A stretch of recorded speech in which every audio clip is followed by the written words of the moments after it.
Young California.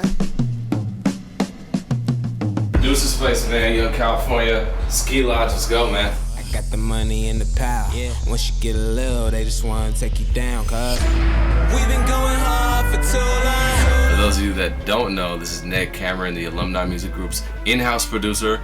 And if you're not familiar yet, you will be. Let's do it. I just want it all.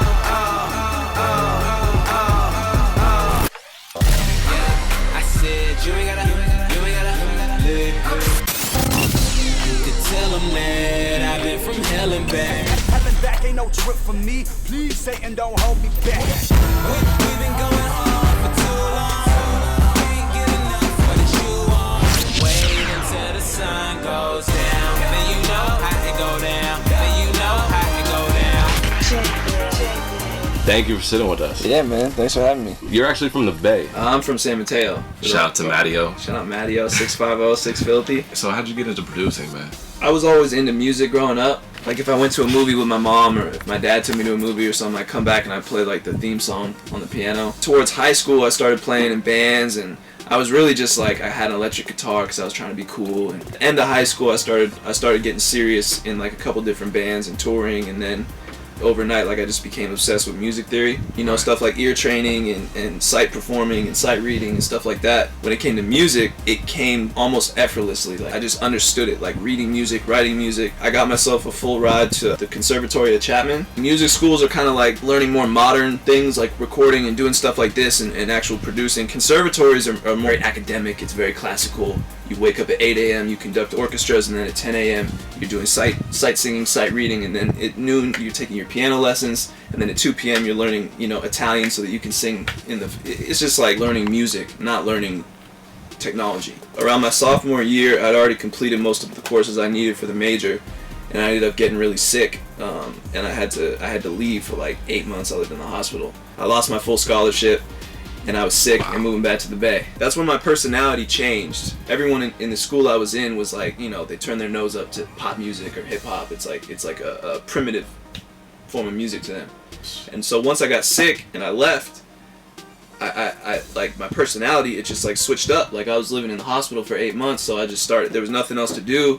I just started messing around on my computer, making what I didn't know was beats. To me, I was just composing, you know, I was just making stuff with drums in it. I was making piano parts. And then I started to realize like, okay, like I actually like rap music. Like I don't enjoy writing classical music. I like hip hop, I like urban, I like pop. From there, I started working with different cats in the Bay Area like Keek and Quinn and E40 and all that for a couple years. Eventually, I kind of realized you kind of hit a ceiling in the Bay Area. I changed my name, moved out to LA, opened up a studio with my manager. How did you link up with Kid Ink, man? I knew Ill Will because he would post some of the stuff I was doing in the Bay. So then knowing that Ill Will was now about to manage an artist and then hearing Kid Ink, we had it in our sights. So one night at like 4 in the morning, I sent 2 beats.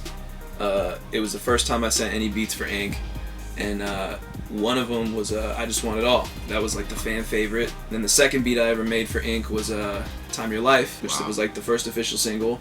Third one was Hell and Back. Then it was Money and Power, Sunset, all the stuff we're doing now. So it was really off one lucky email, to be honest with you. Sometimes that's all it takes, man. Just sending an email, taking that chance, you know? Oh yeah, it was crazy because like it was one of those weeks too where I was just like pissed off. Shit wasn't going my way, and I was having problems with my girl, and my bank account wasn't looking right, and I couldn't fall asleep. So I started like, you know, just going to different sites, and then it just dawned on me, you know what? I'm gonna send these 2 beats out, and then a week later, like 2 days before the tape drop, Will hit me and he was like, yeah, Ink did something. So what are you using, man? Are you using Logic, Pro Tools, Reason, Fruity Loops? Right now I'm on Logic. We mix everything down in Pro Tools. Do you have like a go-to mixing engineer or mastering engineer that you like? Angel Ramirez.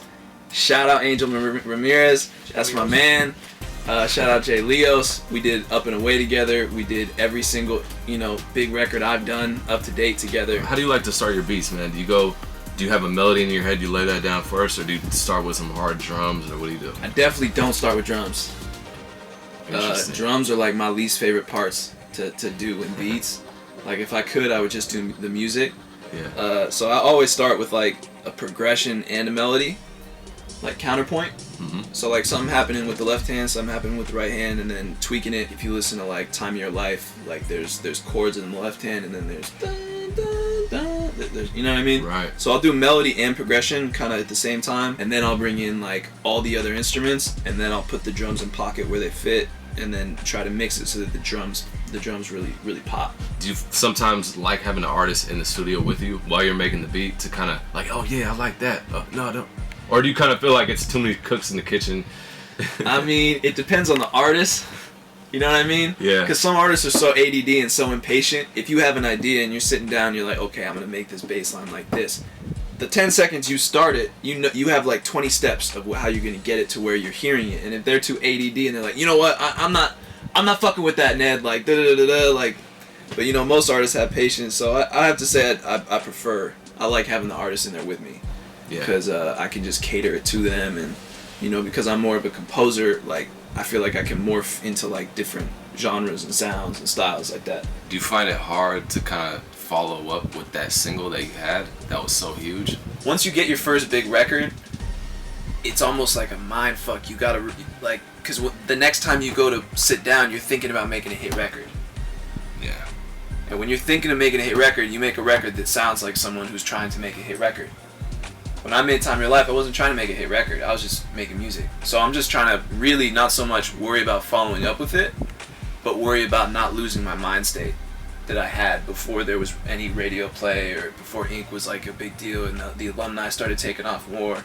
I'm really just trying to hang on to the same, you know, frame of mind that I had when I made that record.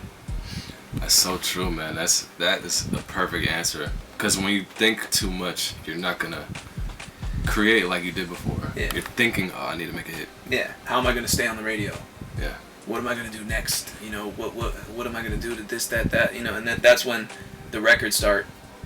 You know, the quality of music starts going downhill. So I really just try not to even think about the radio or any of that. Yeah.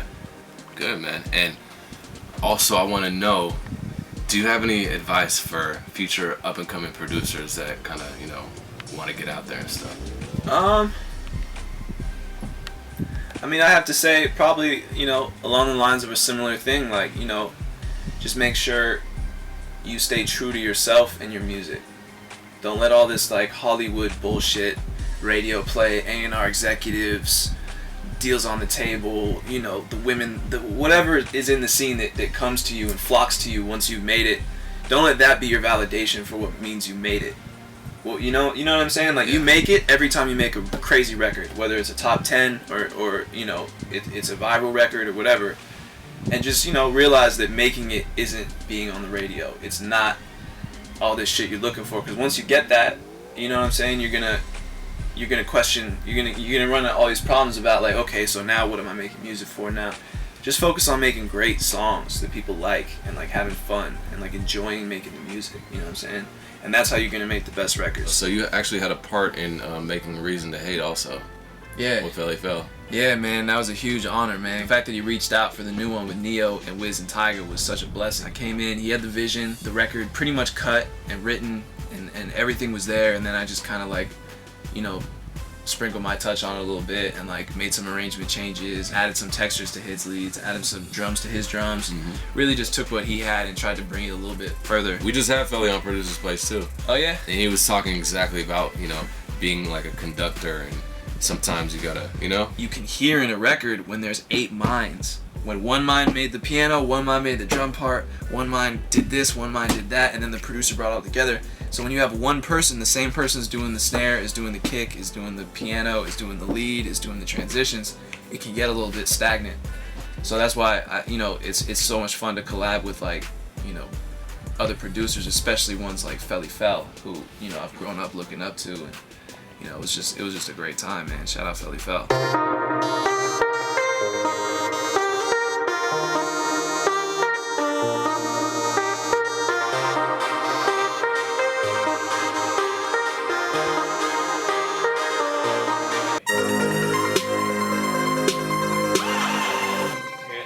Yep. Yeah, woo!